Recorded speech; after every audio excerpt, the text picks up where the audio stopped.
오늘 우리에게 주시는 하나님의 말씀은 고린도후서 1장 1절부터 11절까지의 말씀입니다.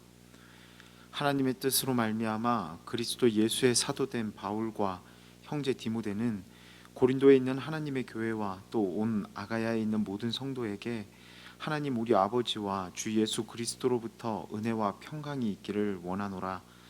찬송하리로다. 그는 우리 주 예수 그리스도의 하나님이시요 자비의 아버지시요 모든 위로의 하나님이시며 우리의 모든 환난 중에서 우리를 위로하사 우리로 하여금 하나님께 받는 위로로서 모든 환난 중에 있는 자들을 능히 위로하게 하시는 이시로다. 그리스도의 고난이 우리에게 넘친 것 같이 우리가 받는 위로도 그리스도로 말미암아 넘치는도다.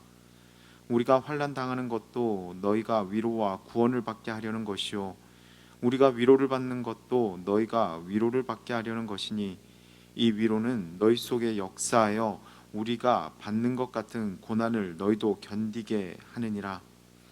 너희를 위한 우리의 소망이 견고함은 너희가 고난에 참여하는 자가 된 것 같이 위로에도 그러할 줄을 알미라. 형제들아, 우리가 아시아에서 당한 환난을 너희가 모르기를 원하지 아니하노니 힘에 겹도록 심한 고난을 당하여 살 소망까지 끊어지고 우리는 우리 자신의 사형 선고를 받은 줄 알았으니 이는 우리로 자기를 의지하지 말고 오직 죽은 자를 다시 살리시는 하나님만 의지하게 하심이라. 그가 이같이 큰 사망에서 우리를 건지셨고 또 건지실 것이며 이후에도 건지시기를 그에게 바라노라. 너희도 우리를 위하여 간구함으로 도우라. 이는 우리가 많은 사람이 우리를 주의하여 감사하게 하려 함이라. 대개 전쟁을 할 때 말단 부대에서 총을 쏘거나 대포를 쏘며 밀고 밀리는 전쟁을 하고 지휘부, 사령부는 대개 후방에서 전체적인 보고를 받고 작전을 지시하는 일을 합니다. 그러나 만약 적군이 과감하게 전선을 돌파하여 사령부가 공격받게 된다면 그 사령부가 돌파를 당한 그 부대는 전체가 큰 혼란에 빠질 수밖에 없을 것입니다. 중심이 흔들리기 때문입니다. 고린도전서와 고린도후서는 그 내용에서 많은 차이가 있습니다. 고린도전서는 주로 고린도 교회가 자체적으로 안고 있는 문제들을 중심으로 사도 바울이 목회적인 답을 준 편지였습니다. 그래서 어떻게 보면 현대 교회가 겪을 수 있는 수많은 목회적인 문제에 대한 성경적인 해답이 담긴 것이 바로 고린도전서라고 볼 수 있을 텐데요. 그러나 이에 반해 고린도후서는 사도 바울 자신을 향한 인격과 그의 사도적 권위에 대한 공격, 그리고 그가 헌금을 거두는 목적 등을 공격하는 것에 대해 편지를 통해 진정한 사도성을 설명하고 그리고 사도권을 변호하며 고린도 교회와의 불편한 관계를 회복하기 위해 쓴 편지가 바로 고린도후서입니다. 고린도 교회의 사도 바울에 대한 이런 평가와 의심이 갑자기 그리고 스스로 나온 것은 아니었습니다. 이는 사도 바울이 고린도 교회를 떠난 후에 고린도 교회에 오게 된 비복음적인 목회자들을 통한 문제 제기였고, 이들은 고린도 교회에서 바울의 영향력을 잘라버리고 유대교적인 신앙으로 고린도 교회 공동체를 돌이키려는 목적으로 사도 바울을 공격의 대상으로 삼아 이용한 것이었습니다. 앞에서 언급한 바와 같이 사령부가 공격을 받으면 부대 전체가 흔들리는 것과 같이 고린도 교회를 자신들의 뜻대로 흔들기 위한 교활한 술책이었습니다. 그래서 사도 바울은 편지를 통해 자신의 뜻을 전하게 되는데요. 오늘 본문은 고린도후서의 시작 부분으로 일반적으로 바울의 편지 서두에 등장하는 것과 같이 인사말과 그리고 하나님을 향한 감사의 글로 시작되고 있습니다. 그런데 바울이 언급하는 하나님을 향한 감사의 내용이 독특합니다. 본문 3절을 보면 예수 그리스도의 하나님, 자비의 하나님, 그리고 위로의 하나님이시라고 언급하며 하나님을 찬양하는 것처럼 보이지만 더 세부적으로 이 3절을 묵상해 보면 모든 환난 중에서 위로하시는 하나님을 감사의 이유라고 소개합니다.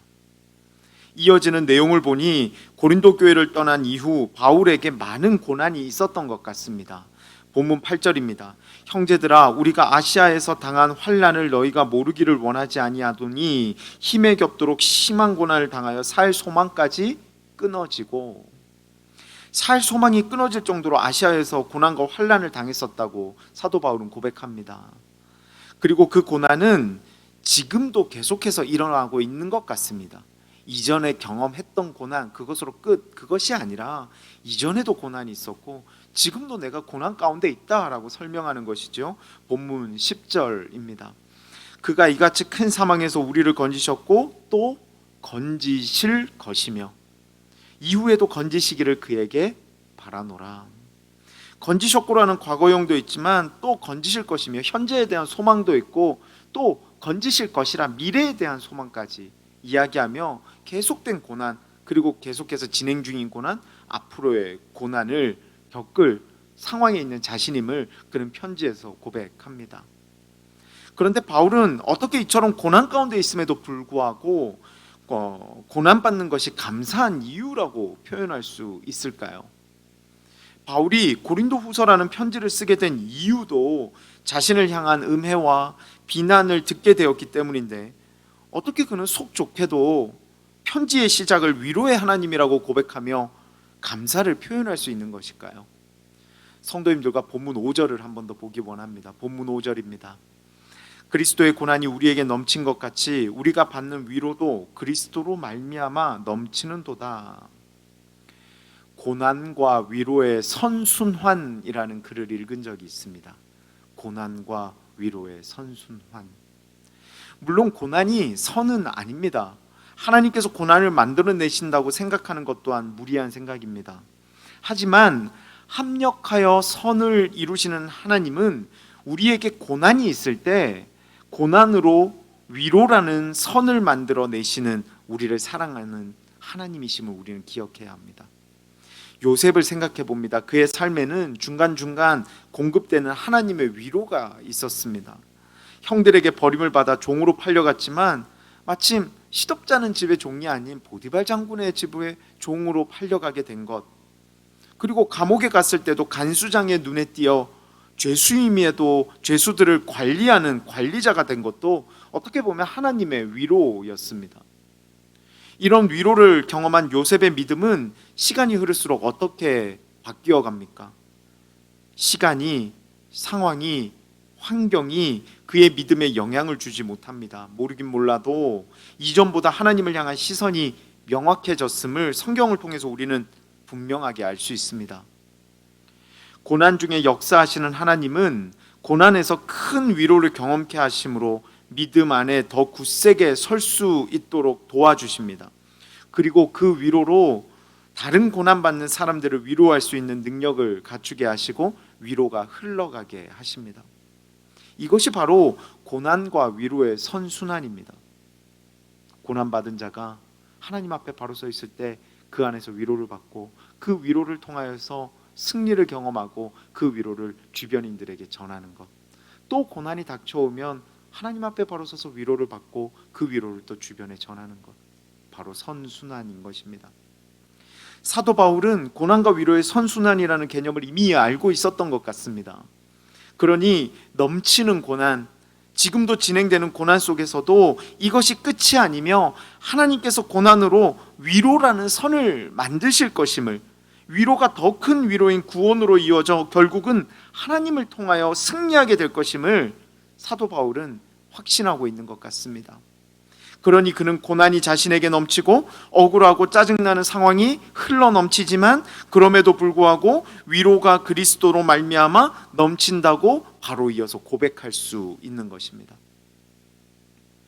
아울러 그는 기대하는 것입니다.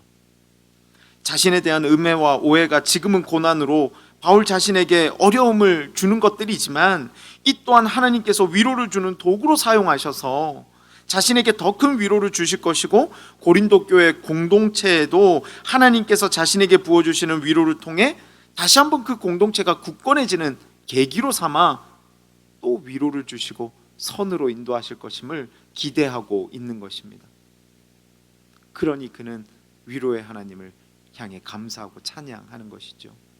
사랑하는 성도 여러분, 하나님은 예수님의 십자가 고난도 고난으로 마무리 짓지 않으셨습니다.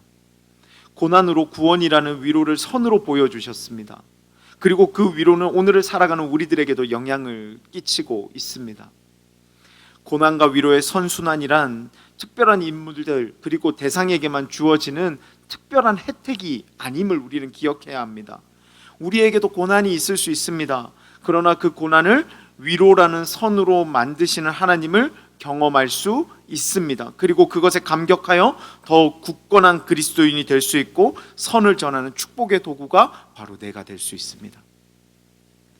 오늘을 시작하는 이 시간, 고난으로 인해 답답함으로 나오신 분 계실지 모르겠습니다.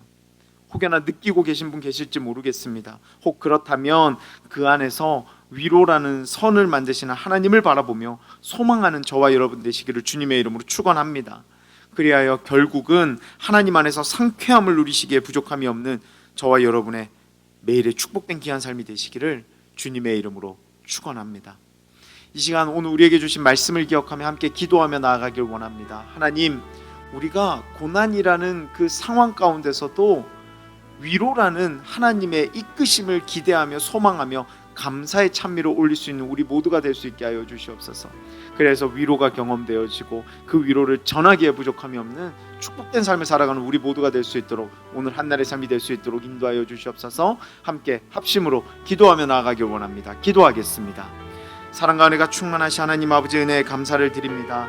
오늘 본문에 등장하는 사도 바울의 그 고백과 감사와 찬미가 오늘을 살아가는 우리들에게도 동일하게 나타내지기를 소원합니다. 사도 바울이 겪는 고난 그리고 그 모든 어려움들이 우리들의 삶 가운데도 그에 비견될 수는 없겠으나 우리에게도 고난이 없을 수는 없음을 이 시간 믿음으로 고백합니다.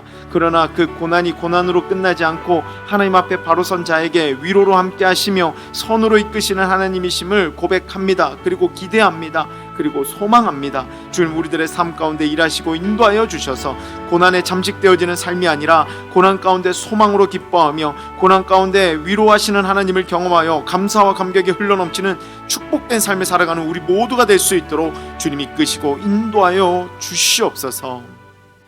이제는 우리 주 예수 그리스도의 은혜와 하나님 아버지의 극진하신 사랑하심과 성령님의 감화, 감동, 내주, 교통하심이 고난 가운데서도 위로의 하나님을 경험하기를 소원하며 치열한 세상에서의 삶을 또한 기대하며 담대히 발걸음을 옮기며 나아가는 우리 사랑하는 성도님들의 머리머리 위에와 이들의 사업과 가정과 건강과 꿈과 비전과 그 모든 것들 위에 이제로부터 영원토록 함께 하시기를 간절히 축원하옵나이다. 아멘.